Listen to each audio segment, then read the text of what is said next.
తలంటు పోసుకుని నల్ల చీర నల్ల రవిక ధరించి శంకు చక్రములతో కూడిన 7 కొండల స్వామి తిరునామమునకు మట్టి ప్రమదలో 7 రంగులతో కూడిన వత్తిని వెలిగించి శశాస్త్రీయంగా స్వామిని పూజించి కమ్మని నువ్వుల చిమ్మిలి నైవేద్యం పెట్టి నీరాజనముతో వ్రతమును పూర్తి చేయాలి.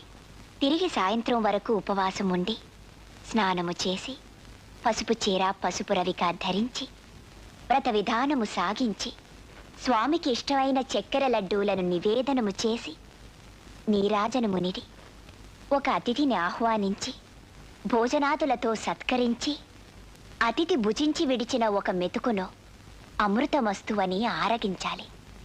అప్పటికి ఆనాటి శనివార వ్రతం పూర్తవుతుంది. ఈ విధంగా 7 శనివారములు వ్రతమును చేసినచో ఉద్దేశించిన సత్ఫలమును పొందగలరు. అమ్మా జయంతి,